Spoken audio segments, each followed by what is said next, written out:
Soft, Paytm, and our networking partner, Buddy Loan. All right, ladies and gentlemen, as we've been telling since morning that the Global Fintech Fest is aiming to showcase and poise India, which is going to take the G20 leadership in the coming year, to showcase the prowess and capability of India as a leading fintech disruptor, which is ready to handle the requirements of 1.4 billion unbanked adults all over the globe, and also the banking needs of 1.6 billion people all over the universe and the world. So with this context in mind, the next conversation and panel discussion that we'll be bringing forth is on the topic of frictionless customer's journey versus fraud detection. Is it possible to have both? As we are aware, delivering a frictionless customer experience is a top priority amongst businesses today. To adhere to anti-money laundering policies, organizations implement identity and fraud detection systems. However, adhering to this need poses the possibility of interrupting the flow of real customer on day-to-day business or banking activities, commonly known as creating a false positive. Proceeding ahead, we have a panel discussion on an important and compelling and most importantly a relevant topic in the realm of frictionless customer journeys versus fraud detection. Is it possible to have both? And as we promised, we have industry practitioners, thought leaders, influencers who've been dealing with this day in and day out. So please fasten your seatbelts as they're going to share some really perspicacious insights with all of you. Beginning with our moderator, Mr. Abhijeet Gaur, General Manager Bureau, and joining him on stage are the following speakers, beginning with Mr. Brijesh, Bharadwaj, Product and Growth, FamPay. We have with us Khilan, Haria, Senior Vice President, Head of Payments Product, Razorpay. Mr. Sourabh Sharma, Co-Founder, NeoEYED. Mr. Varun, Bhalla, Country Manager, Provenir. So on this note, I hand over the stage to you, Abhijeet. Over to you. Yeah. Am I audible? Yeah. This is fun. Definitely. Folks, I think, some of you guys are putting your headphones on, so I'll wait for that.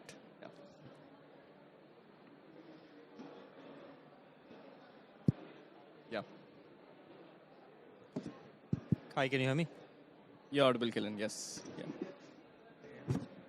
Varun, you're not audible. Can you hear me? I can hear you, Sourabh, yes. Yeah. Yeah, I think that mic is not working. This should be a product for solving this mic check for sure. Or really, it feels like Zoom, We are in a metaverse, man. Oh yeah, the NPCI booth. I think all of you guys went there, right? I'm sure you guys had fun. No. Awesome. Cool. Let me just kick it off this session, and I think this is one of those topics that a lot of you would have read a lot about. Okay, this is how the customer should be in terms of the way they should pass by the product, kind of friction they feel, and I think almost everyone who has worked on the digital onboarding journey or digital journey of any kind of application that's out to the consumer, drop-offs are a big issue. Customers, they abandon the product flow in the middle of the funnel, and it's part and parcel of the way that you build the product. While at the same time, fraud is something that has emerged very recently in our ecosystem. It's been around for a lot of years, but we have started now talking about it.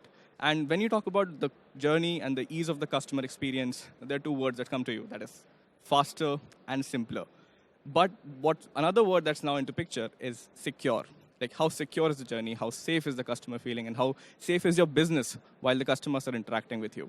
So kicking off this discussion with this thought, like what exactly how do we strike a balance between having a smooth customer journey while at the same time tackling fraud?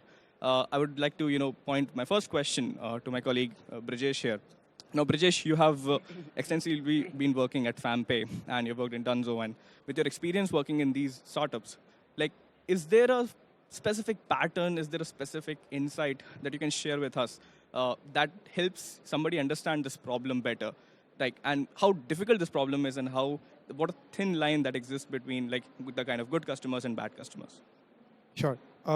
One of the most interesting insights that I've gotten over the course of working at both Dunzo and FamPay is that hilariously, both your bad actors, people who are trying to defraud your system, and the people who are your best customers, your power users, kind of behave the same way at a very high level. If you don't look deeply enough, they kind of look the same in their engagement patterns, which is very hilarious to us. But there's a very core meta difference between both of them that we use to sort of detect who is who. And for us, it comes down to, okay, the fraudster or the bad actor has a very different goal. They're trying to get in and get out as quickly as possible. They're trying to defraud your system in the most efficient way possible.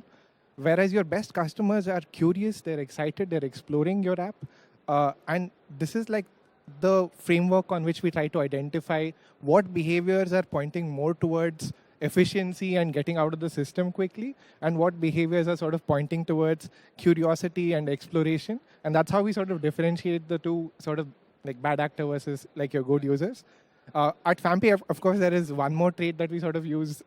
One is that they are kids. Our best users are kids, and kids have very different goals and very different behaviors from fraudsters, because most of the fraudsters are not kids, they're adults. So these are the frameworks on top of which we sort of try to come up with like ways to identify who's who. Oh, that's interesting. That's actually, this reminds me, that serial that we saw on Netflix of Jamtara, right? Having that pattern, and I mean, a lot of them are like teenagers that are growing up, but that's very interesting insight, Brijesh. And which makes me move to the next question to Khilan, right? And Khilan, I mean, Razorpay has, the recently launched Magic Checkout product, and it's out there in the market. You guys are going very extensively towards e-commerce system and, the kind of frauds people see while purchasing products online. So would want to understand from you, like there are two concepts, right? One is kind of like a bad friction, which leads to drop-offs. People are, dropping out of the funnel. But then there is a good kind of friction that kind of establishes a little more trust in the minds of the user. So how do you perceive this problem, like while working on these problems? Oh, very interesting question. I mean, in the world of payments, one of the things we realized early on is that India still continues to be a cash-heavy economy, and cash continues to be a competition, but we still got to embrace it. So we started really helping businesses accept cash in a manner that it is, ROI viable. And when we used to speak to businesses, and when I was, a merchant on the other side, 5 years back, on any cash order, we would see a lot of propensity to fraud. Inventory would get blocked. Essentially, you lose a lot of revenue. So I think this is one of the things we've been now kind of trying to solve for 4 years. Part of our Magic offering as well bundled in is how do we enable businesses to accept cash in a manner where, generally the frauds are as low as possible, where you don't end up getting your inventory blocked. Now, as Abhijeet spoke about, I think when we started thinking on the problem, it was very counterintuitive, because we wanted to make the journey very frictionless, where user experience suggests that once a customer wants to purchase something on cash or COD or, pay during, transaction, go through it. But we actually introduced more friction, and that, was a fine balance between how do we minimize, frauds as well as optimize for conversion. Very surprising learnings that actually did not hamper conversions if we prune out the bad customers in a right manner. Wow. And at the same time, it kind of helps in reducing fraud. So I think most customers in India actually today embrace some sort of safety signal and symptom. Where, one of the things I used to wonder is, 5 years back, Uber never used to ask me a PIN when I used to, get my ride done or start my ride. Ola used to ask me, I used to wonder why, right? Because there are ways to triangulate this better. But customers in India, when you do research, actually feel very safe and feel the power in their hands when they could actually dictate things, right? So I think that added friction sometimes actually helps a lot in expanding your total addressable market and potentially not in, reducing conversion, many a times increasing conversion. So I think we've learned this very surprisingly for COD, where a lot of signals we triangulate to prune out the bad customers. But at the same time, surprisingly, the conversion keeps going up because customers now feel more safe and secure. Oh, brilliant, actually. So that means that there is a good friction and there is a bad friction, and there are clearly demarcations for that. And we see that coming out with e-commerce specifically, right, that as you see users transacting. So question to Sourabh here. And Sourabh, I know you extensively have worked with banks and larger fintechs as well, very closely on the problem of detecting fraud that's happening at scale. in these endeavors, like specifically when you're trying to create a consumer-centric flow, what kind of role do you think, new age techs like, behavioral biometrics or ability to know like what's like the behavior pattern of a user, like as Brijesh mentioned that, there are specific behavior patterns you can detect. Have you seen that kind of as a differentiator, as a way to solve the problem? So we come from a very interesting country, okay? So the first point which Brijesh was also mentioning that most of his customers are young customers and all. But even if you go to villages and all, so 99% of the people in villages, their password even today is 0000 or 1111. And most of the people who used to use ATMs, they could not access ATM at some point of time because their ATM password was written on the wall there. And then when the wall got repainted, these people are not able to use the ATM. So that's the reality of where we come from. Then comes the physical, that was the physical world, then comes the digital world.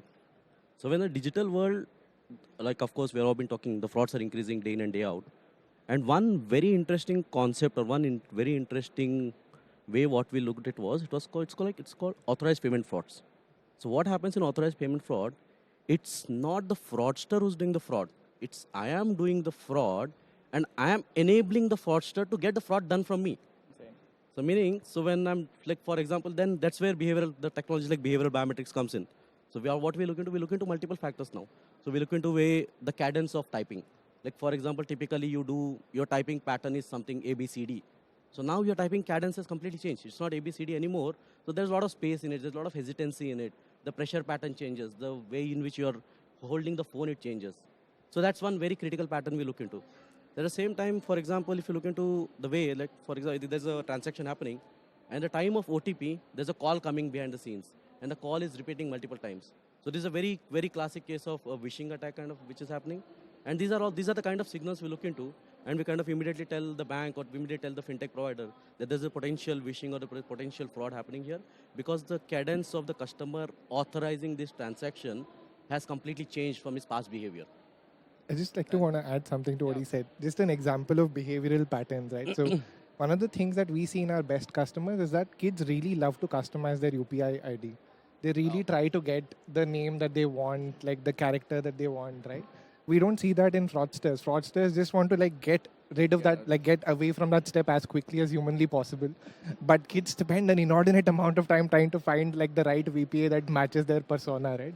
So and that's one pattern that is very like specific to us, but I'm sure there are more like such examples. I just hope no fraudster is watching this panel discussion. So luckily it's a silent one, so yeah. But thanks for the insight, Sourabh and Brijesh, right? And again, and just to add on to us as well, while working at with Bureau, we have seen several industries incorporate device fingerprinting solutions, and a lot of these areas where you try to identify like how many users are tied to how many devices, and those kind of fraud patterns emerge, and we try to triangulate fraud there. So my next question again to Varun, who has extensively worked in this industry, being like decision analytics with Experian. Varun, the underlying question with any kind of fraud prediction machinery is the false positive, right? And any which way the question comes down to how much advantage your system is bringing to the table and how much loss we are incurring while we are trying to get this problem out of the root. And then adding on to what again Khilan also mentioned in terms of good friction and bad friction, right? So how do we know that the false positive rate that we have is actually helping the solution or not? Like just from a product perspective, want to pick your brains on that? Very interesting point there, Abhijeet. So when you think of false positives, you first start thinking about different kind of customer journeys, okay, and how that customer is coming into my environment. A lot of the times when people are implementing their fraud management solutions, the first day that they implement, you will see that the false positives is a huge number out there, which is blocking a lot of the customers, and there's a lot of friction. The way people need to start managing, and a lot of people do that in our experience, both with Experian and now with Provenir people, they start looking at the rules that they have put in the fraud management space, reevaluate which of the rules are getting triggered at what point, and try and pinpoint specific ones. And there's a lot of analytics which goes behind it in terms of identifying those specific features which might be, while showcasing something which Bharadwaj was talking about from power user perspective, right? So which are kind of mirroring the same kind of things that other fraudsters are trying to do. So both of those characteristics are similar, and that's the kind of analysis which goes behind it. A lot of our when we used to work with lenders, a lot of the customers would do would implement fraud management checks, specifically looking at application behavior. In that application behavior, the kind of things that they would try and identify is how do I segment my good and bad customers early on and give them a seamless experience while blocking from a review perspective the other set. And a lot of this exercise depended on the kind of rules that they were putting in, the kind of weightages that they were putting on each of those rules on the specific parameters over there. And that makes for a big difference if you really want to have a successful approach towards reducing the false positives. Interesting, Varun. So now, so with this iteration, what I understand is that okay, there is a very there's a core similarity between a bad actor and a good actor.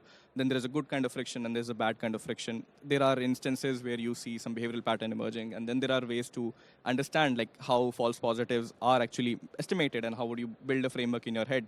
So doubling down on this framework, because a lot of people in this audience, you know, they are product builders and they have been building for the consumers. They have been trying to build it for the businesses as well. So from a consumer perspective, Brijesh, my question to you is that is there a framework or is there a philosophy or a first principle for that matter that you follow in your head while you're thinking of fraud as a problem for FamPay, right? And just want to like understand like how you guys approaching the problem. I mean, I think really a lot of data tools come in handy when you're trying to sort of hypothesize what I'm doing leading to a good result or a bad result. One thing that is we've used Experian before, we've used a bunch of other tools like Bureau also before. What really helps is having a profile of the user until the event happens, right? Like for example, we start tracking right from install. Where did you come from? A lot of our fraudsters don't come from referrals because one fraudster is not referring another fraudster, right? So they don't come from there. They come from organic sources. Even things like what time of the day did you join the app? Kids go to school, right? So a lot of our activations actually happen during the evening. And if you signed up in the middle of the workday, that's a negative score in terms of risk profile. So we have a bunch of these things that we sort of track up till the point of transaction. And when the transaction actually happens, we also look at what is the context of the transaction, right? So what kind of categories are typically known to have fraud? Like, so payout, right? So if you are taking money out of the system, that's a more suspicious sort of transaction compared to, let's say, you're trying to recharge your phone. Then also the most important and interesting thing that we sort of notice is what happens after the transaction, which is something that people don't sort of look at usually, but we sort of track that as to say, okay, a normal user would make the transaction, they get some FAM coins as rewards in FamPay, and they then try to explore the app and see what to do. Whereas a fraudster would just leave. Like as soon as the transaction is over, the fraudster just leaves. So we try to sort of look at all of these parameters, and at any given point in time, every action in the app is sort of either giving you a +1 or a -1. So if something that you're doing is something that we've known to be good, you get a +1. If you're doing something that is known to be shady, then you get a -1. So at any given point in time, every user has a plus or a minus or an overall score. What every experiment is trying to do is reduce the net negative score of the system.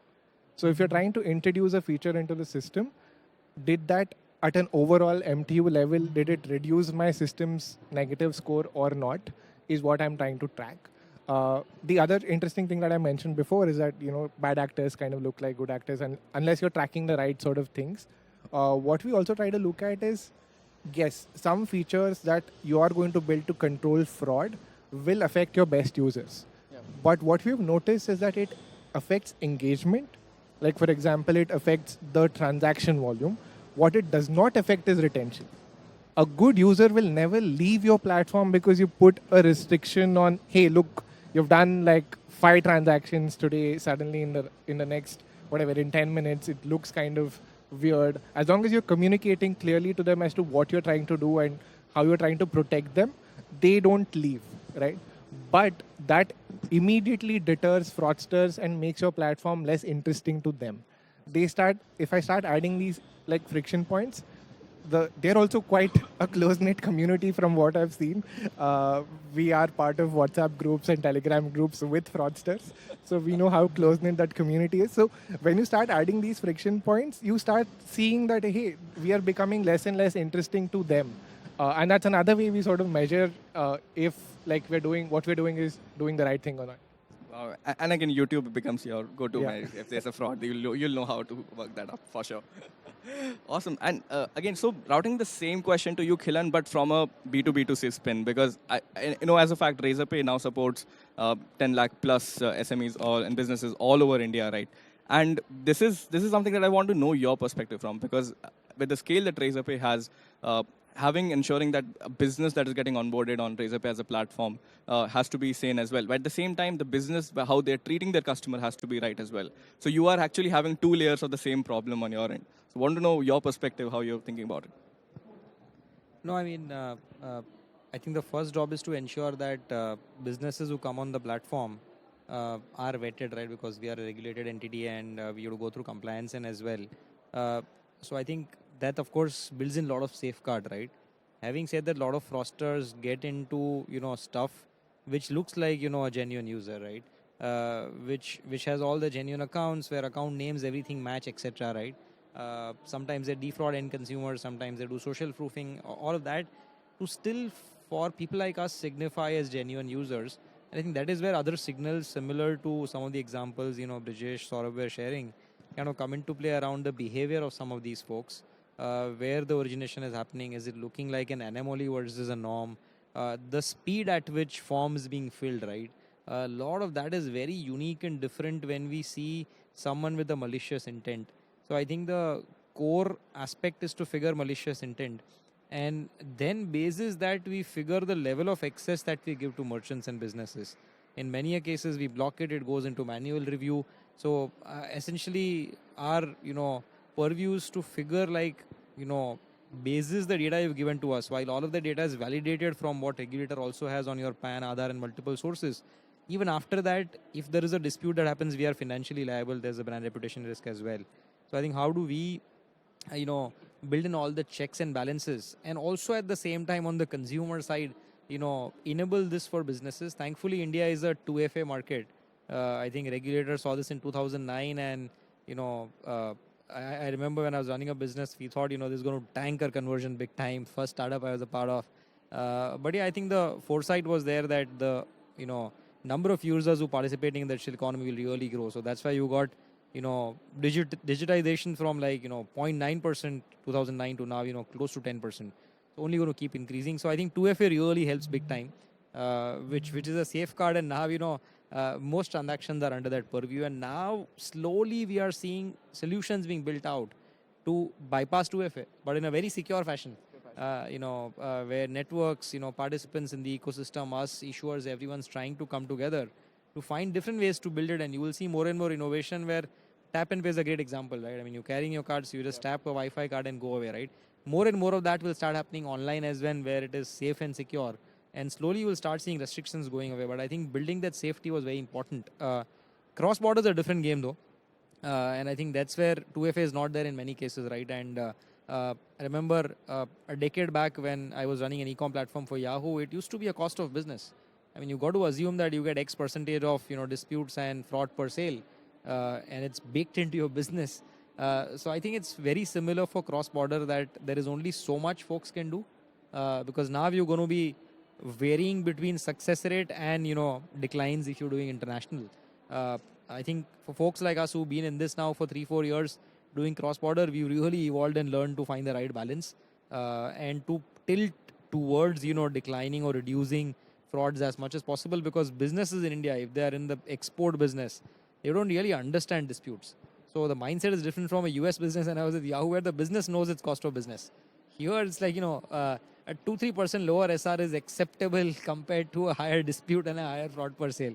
So I think the mindset is unique, and I think as we potentially look at other geographies, this will flip back to what we've seen, where people would want a different balance between frauds and conversions. So yeah, I think it's a fine line, especially in cross-border transactions. Indian transactions are fairly simple that way, and thanks to our regulators' foresight. That's very insightful, Khilan. I mean, and definitely we talk about this divide between the growth persona in a company and a persona that is out there to save money or prevent fraud from happening, right? And again, to you, Sourabh, like, I mean, you have worked extensively and, built your system from ground up, that is risk detection system in the first place. And, you definitely have to convince the person who is, purchasing that product, that is the risk manager or risk operator. But if you talk about solving the fraud layer at, onboarding layer itself, you have to also convince the growth manager. So, like, from what I get from Khilan and Brijesh, there's a 10,000 feet view that, okay, it has a problem, it has to be there. But from what I want to know from you is that at a user persona level, right? Like, how do you go about convincing either parties? Like, oh, this is good and this will help. At the same time, this will not compromise your growth or this will not stagnate your growth. So, I mean, that's a very, I mean, the discussion can go on for hours and hours. But anyway, let me start with two examples. So like I was talking to one mid-sized bank, and they were doing most of their onboarding, which was happening manually, or so I would say semi-automated way or whatever. So what they told me was, with all the automation they have built in, or whatever manual process they do with hundreds of people sitting there, they even today they detect 20% of onboardings which are happening on a new customers which are coming in. 20% of the onboardings are still fraud. So this is one example which I'm just telling from a pure consumer perspective. They're high growth, and 20% is probably, the 80% is still there. There's a lot of money. So 20% fraud is happening. So that's from the B2C side. So let me tell you another other actual example which happened from B2B side. So when B2B onboarding is happening, so although there is a lot of KYC which is happening, there's a lot of things which are happening, but when the actual person, the transactions also started happening, but when the actual person went to the spot to see whether the shop was available, they were like surprised to see there was no shop available. Okay, so that means, so we are truly in a metaverse here. Okay, so we're sitting there where there's no actual shop. Hello, can you hear me? yeah, we can. Okay. Yeah. So these are two classic examples again by which I really feel that there's some amount of although there's a lot of automation that needs to happen, but there's a lot of monitoring also that needs to happen behind the scenes. So coming to a question, let me put it into two ways. Let's say we are onboarding a customer. Let's take an example of lending, because that's what everybody, most of the people, I mean, that's the flavor of the season. So from lending perspective, let's say somebody is doing a small ticket loan versus a large ticket loan. Okay. So if it's a small ticket loan, again, a product manager can come and say that, okay, let's try to make it as frictionless as possible, because it's anyway a small ticket loan. We already have let's say a credit score coming from behind the scenes and all that. So now in this case, what might actually happen is, because there is friction is as low as possible, it might happen that from a marketing standpoint or from a sales standpoint, you're meeting your quota, meaning you're getting as many onboardings happening as possible. But when the thing starts hitting the fan, when the collections start happening, so there may be a case wherein a lot of people stop paying that because there was no friction there. Okay. So now flip it other way around and see what happens in a large transaction. So there the KYC is so much, the onboarding is still happening, the KYC is happening, everything is happening. But are the frauds going down? No, still there are frauds happening there also. So in both the cases, what we clearly believe, and that was your question, like how we convince the buyer rather, is you are doing everything that's there today. So there is a set of data, or the alternate set of data, or the behavioral set of data, which is sitting there, which is so unique and so pure that when you start putting those unique parameters, like your typing pattern, okay, like your mouse movement pattern, the way the device you're coming from, the location you're coming from, or so all these patterns, when you look into them in an individual manner, probably they don't make any sense to you. But when you start putting them together and we start putting it behind, like onto a strong AI, and start coming out with the scores around it, then the kind of data which comes up is very unique, and the kind of scores that you can kind of prediction you can do to the end, to your risk, let's say risk manager, is pretty high. So there he can take a call. Yes, there is a probability that this particular customer is a fraudster, or because we understand human behavior so well, what we can also say is, boss, the guy who is actually onboarding the form is not even a human. It's a bot, which is actually creating the form for you. So why should those kind of accounts get into the ecosystem? Absolutely. Like, thanks for the insight, Sourabh, because like talking to a lot of people, again, outside of the conference as well, like we saw that problem, right? Onboarding taking time, onboarding completed, lead generated, but then the user turns out to be a bot, and that's kind of like, it kind of like a reverse effect where you are spending a lot of marketing dollars and getting the customers, and then figure out that they are actually bots in the first place. So it's a bummer for sure. So, and speaking about cost specifically, and any kind of analysis that we've been talking about, that you should understand your user, you should see the data, and you should be able to visualize it. Now that's a sizable investment, right? You have to set up the right data layers, you have to set up data infrastructure layer, you have to set up the right precedents, get the right people in. I mean, there's a very significant chunk of time and money that you have to put in, right? So Varun, want to understand your perspective this way, like, a lot of companies, they do keep a budget for it, or if they don't have it, then they try to find external solution. While they're keeping a budget for it, they might get it right, they might get it wrong, right? Like, I just want to understand from you, in your experience, what are the areas where companies generally make a mistake? What companies should not do or should do in this case? So Abhijeet, very interesting point, and Sourabh actually touched upon this piece when he was talking about the kind of models and pieces that go in. Now, whenever organizations are, say, moving in this direction, now first, normally it happens is that there is someone in the organization who's more of a proponent. And there's the rest of the organization which is a hesitation, which is very used to doing their BAU, the kind of things that they were doing through which they were onboarding B2B and B2C customers, which Sourabh just referred to, right? So they all are onboarding all of those customers, and they're very happy with the BAU process. The first piece that most of the time when we have seen a successful implementation has been where organizations have actually come on board the idea of utilizing data and analytics and technology to solve for these pieces, and then go ahead and build a comprehensive or cohesive architecture and strategy around this piece. So it's a lot more around people and culture from an organization point to be able to address or make a successful implementation from a starting point. And that's probably the baseline from where as a best practice that we've seen. And wherever that is there, that increases your possibility or probability of getting a right kind of implementation and the useful output out of that implementation a lot higher compared to anything else. The second piece then starts coming in from building up an architecture. A lot of people actually, we see this with a number of clients depending on the maturity curve that they are on. There are solutions which are built in a patchwork manner, where each time that there was something, it came up either as a compliance requirement or either as a journey requirement and became a patch that was trying to solve.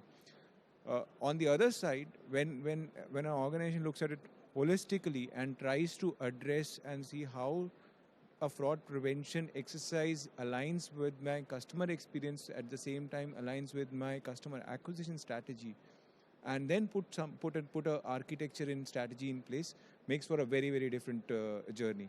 So while the patchwork looks easy, it looks quick, it looks a lot of time even faster, what it normally leads to on a long-term cycle is a broken system, and a lot of times poor customer experience, sometimes even increase in false positives, inability to manage the experience of that customer in terms of engaging with that side. The third piece obviously is a lot more around investing, or there's always this debate about build versus buy, right? Yeah. Coming to that.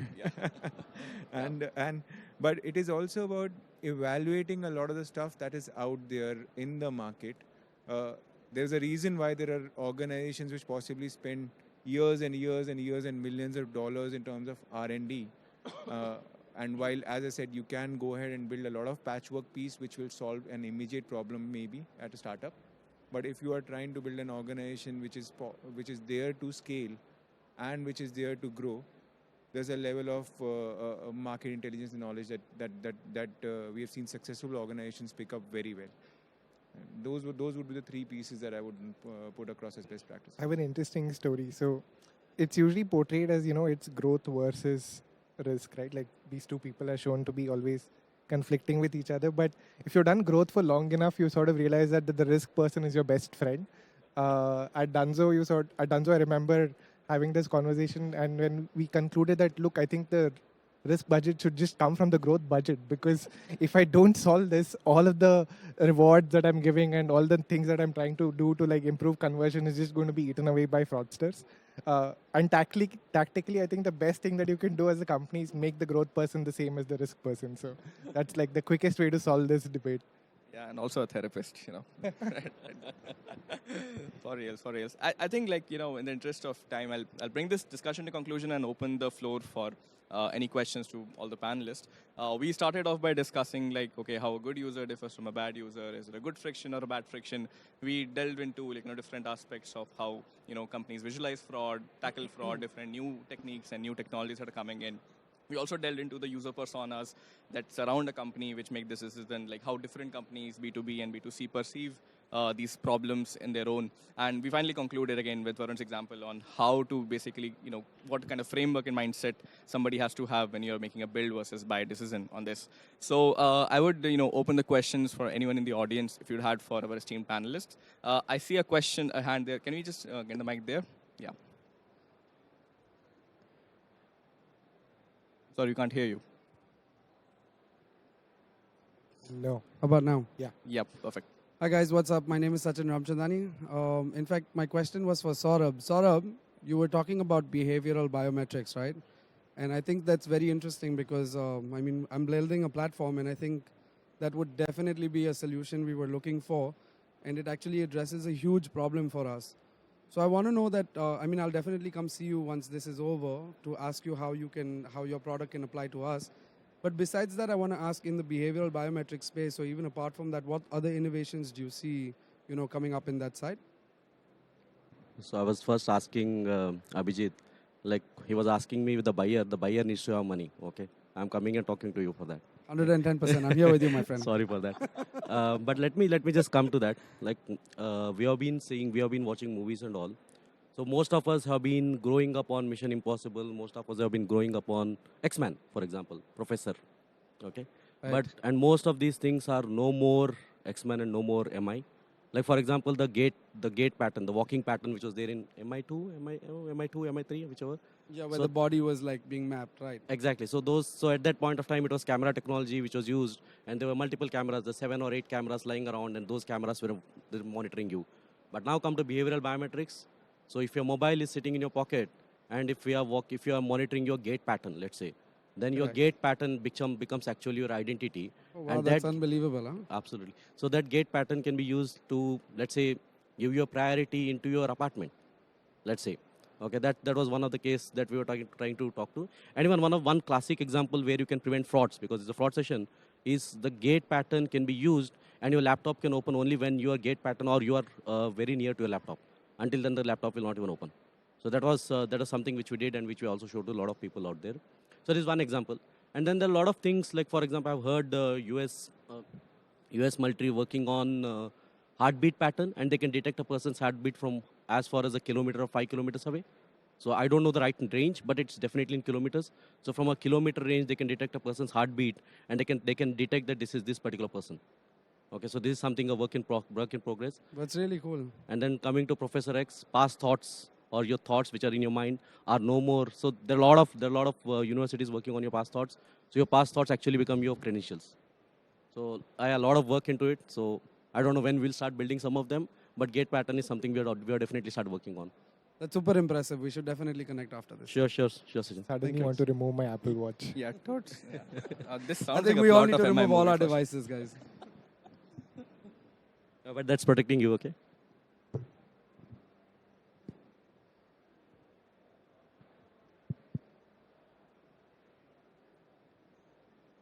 Thank you. Hi, I'm coming from True Balance, which is also a lending platform actually, and my name is Deepak. And so, what I wanted to ask you, the panelists like Sourabh, Abhijeet, and even Bro. Okay, anyway, so the main trigger is we discussed about the onboarding of a fraud. Still, how people are getting into the fraud sectors and how they are getting encashing their lending products, and or for example FamPay is giving them the initial funding and they get into the system. But there are certain users who also get into the fraud system, like detecting DPD 90, DPD 150 also. DPD in the sense I'm talking about who did not repay their loans actually, okay, for certain amount of days, certain amount of premiums actually. Even those guys are also categorized into the same funnel, because that's where we go to the brewer and we say to people that these guys are fraud detected users, so please don't give any other further. So what is that something which we can make those people to repay, or do you have any good solutions or recommendations for that? I can take that, yeah. So I'm sorry, I didn't get your name. I'm Deepak, Hey, actually. Deepak. Deepak, so it's a point in question, right? And I think lending as an industry has always had this challenge, right? Where you have to understand the intent of the user to pay and ability of the user to pay, right? And estimation of both of them require like a very unique approach, because you're not just looking at a bad actor signal, you're also looking at a good actor signal, right? And alternate data has been like, one of the areas where people are, moving towards beyond the standard credit report, because again, believe it or not, but credit report only has an amount of coverage that is again not applicable to the lot of unbanked people and people who don't have already existing credit lines before their name. So with advent of alternate data, including your phone, your digital identity, your digital footprint, your social signals, right? These additional data factors, like, if put in context, they add a lot of additional value that you can derive, right? Now, that's like the problem, again, you're trying to determine the trustworthiness of the user, which, again, a lot of companies are working on. We at Bureau also are in the space where we help you aggregate all the solution as part of the journey. What we also realize is that having a strong fraud machinery while the user is getting onboarded as part of your system, that also helps you tackle like the fraud from the very beginning itself. So knowing that the user is coming from a dedicated device, whether this device has been found in the previous system or not, knowing what are the behavioral patterns of the user associated with the device and the phone number, what the name of the user associated with the device and the name and the phone number itself. So all these 3-4 things together help you build that kind of a model or a muscle on your end that you can start building out. But having said that, generally a lot of fraud specifically happens in clusters where you find like, okay, there's a set of people who are trying to exploit your application, and those are the kind of spikes that you see in your data which you can go tackle. So maybe after this conference we can have a deeper discussion on it and substantiate that. Small thing. So before you start, so please, because that is the difference between a traditional bank and a digital bank. Actually, that is the main trigger. Actually, but traditional bank is very successfully utilizing that service, and in person they are making that successful. What I wanted to tell. Yeah. So yes, sir. So, Deepak, I'll just add to some things Abhijeet mentioned. You will normally define that, so at 150 DPD, not everyone is a fraud. There are two kinds of people out there. One set are people who are intentionally fraud and not going to pay, or never intended to pay when they took the loan. The other set is a set of people who defaulted because maybe their repayment ability went away, or maybe their income source went away. And those are two different problems that you're trying to address, and those are two different bucketing things that you have to look for when you're even bucketing your customers. So not everyone sitting in a 150 DPD would be classified into any of these into only a fraud bucket, but they would be classified into two of those buckets, essentially saying which some of those might be intentionally fraud and some of those might be inability to pay, essentially repay, right? And that is where the second set of the information which Abhijeet referred to, in terms of understanding what is available from an alternate data perspective, or from an additional data perspective regarding probably around his income, probably around his expenses, or probably building a lot more behavior attributes around that customer, becomes a lot more important to see where are they doing or where are they sitting on a scale of ability to repay back the loan that I'm going to give them.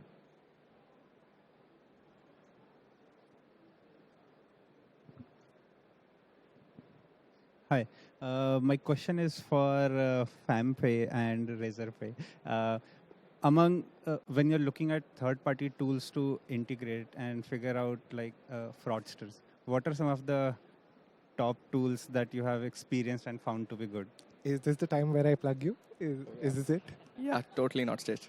No, I think one of the biggest things that we look for is that there are network effects at play when you're trying to detect fraud, right? So somebody who has seen the most amount of transactional data is a great sort of way to sort of look at who should you pick, because if they've seen the most number of like transactions, most number of users, they're more likely to have more patterns about what is fraud, and they're also more likely to have patterns about who is a fraudulent sort of user. I've always, again, I didn't come prepared to make this callback, but I've always wondered why they call themselves Bureau, and it sort of hit me while I was thinking about this talk, that you look at the credit bureau and you sort of look at them for like giving you information about, hey, is this a credit-worthy user or not? But now you have multiple sources of information that you can use to now, even before you sort of, like decide to do anything, should I even let this user in?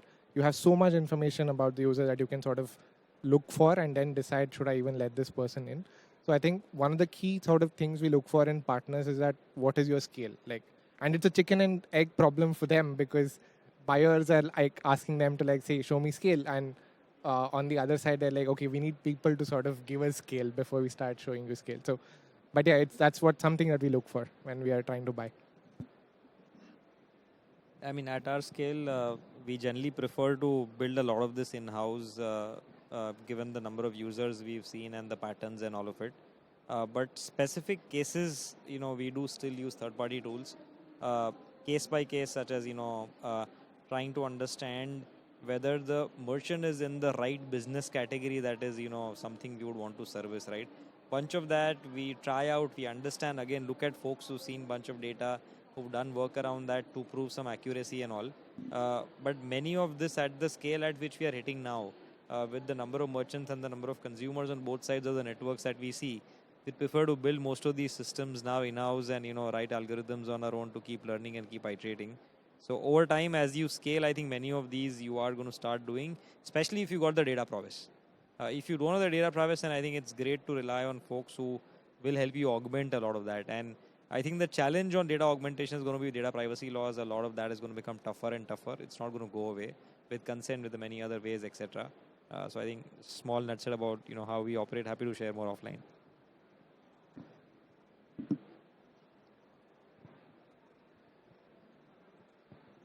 Anandhi, are we over the time? I'm so sorry. I think we can take the questions after the conference for sure. I'm so sorry the time is up. But yeah, thank you so much, everyone, for this. And thank you so much for the panelists, for the valuable insights. Thank you. Yeah. Thanks, folks. Thank you. Thank you.